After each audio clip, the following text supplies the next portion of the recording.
Naiintindihan ko na, Mama. Kaya pala, kailangan pala talaga silang paalisin sa Garden of Eden dahil kawawa ang humanity if habang buhay na mabubuhay sa kasalanan. Thank you, Ma.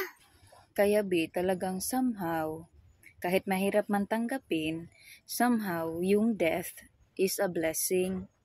Kasi imagine imagine if hindi na mamatay yung tao ngayon, pero corrupted na, masama na, may marami ng sakit kasi yung mga sakit dumating kasi yung mga sakit at yung mga pain nung nagkasala talaga si Adan at si Eva. So imagine ngayon, yung mga taong may cancer, pag walang death, so habang buhay nilang tiitiisin yung mga sakit nila, yung mga sakit na wala ng kalunasan, habang buhay magtitiis yung tao kapag walang death. So napakahirap. And imagine gaano nakakorrupt ang world ngayon. Imagine if hindi na mamatay yung mga tao. So saan na ilalagay ang mga tao dito sa mundo? Imagine if hindi pinaalis ni Lord si Adan at si Eva doon sa Garden of Eden. What if nakain nila yung fruit ng Tree of Life? So hindi na sila namamatay. What will happen sa generation? Corrupted na yung generation. What will happen if buhay pa si Hitler ngayon? Kilala mo si Hitler, yung ilang milyon ng mga tao ang napatay. What if buhay pa siya ngayon dahil immortal? So somehow talaga, para sa atin din kung bakit may death. Although painful siya, pero dapat na natin tanggapin na part na siya ng life. Ma? Uy, gising na si Judah, Ma. Hello, Judah. Okay ka lang dyan? Oo, ma. Magikinig lang din ako, ha? Sige. So, dito pala talaga nagsimula ang death, Ma, no? Oo, 'di ba sabi ni Lord sa kanila nung pinagbawalan silang kumain na kapag kinain nila yung bunga, mamamatay sila.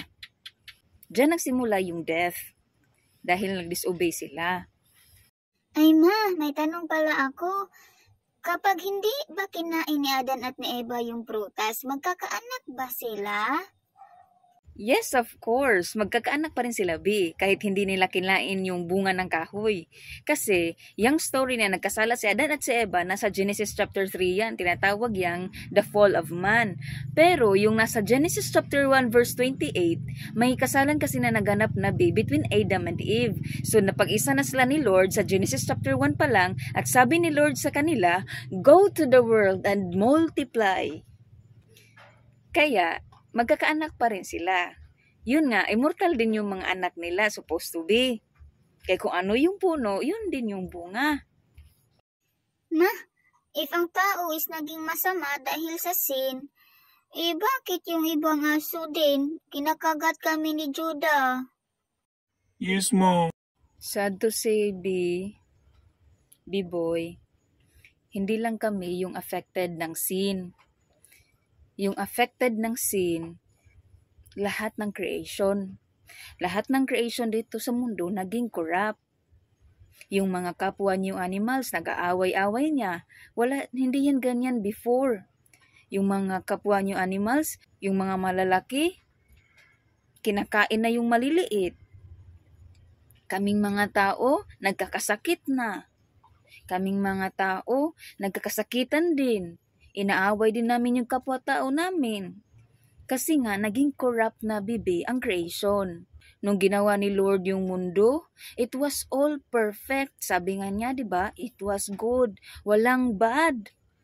Pero nang magsimula ang kasalanan, naging bad na talaga. Ang dami ng mga mapapait na nangyari. May nagpapatayan na. But don't worry, kasi God promised that He will make all things new. I-restore niya ulit yung broken creation. I-restore niya ulit yung creation na ginawa niya originally. God promised na magiging perfect ulit yung creation niya. At ito pang trivia, B-boy. Hindi nyo napansin? Nagsimula ang story ng Bible sa Garden of Eden. At alam niyo ba kung anong katapusan? From the garden, yung katapusan ng story ng Bible, if mababasa nyo yan sa Revelation, kahit nasa future pa yan, mangyayari yan. Ang story ng Bible nagsimula sa garden, pero ang ending niya is nasa city. Ang ending niya is nasa syudad. Isang city. From the garden to the city. The New Jerusalem, new heaven and new earth. Maganda ba dun, ma? Sa new heaven and new earth? Hindi pa ako nakapunta dun, be, pero according sa scripture, it will be the best place to live. Magkakapunta din ba kami ni Judah dun, mama? Yes, of course. When God said, baby, na He will make all things new, that includes you, animals, and us, believers. Magkakasama tayo dun. Yehey! Thank you for watching. Please subscribe to our Facebook page to help Hadassah and Judah. Thank you. Hello everyone. Thank you for watching our videos. Pasensya if hindi ganun kadetalyado kasi alam ko na alam nyo na din yung stories kaya hindi na ako grabe kapulido sa mga information. So, yun nga, through one man, dahil sa isang tao, sin entered the world. Let's just continue our life believing in God, believing in the only Son of God, Jesus Christ, for there is no other name under heaven given among men by which we must be saved. Thank you so much. God bless you.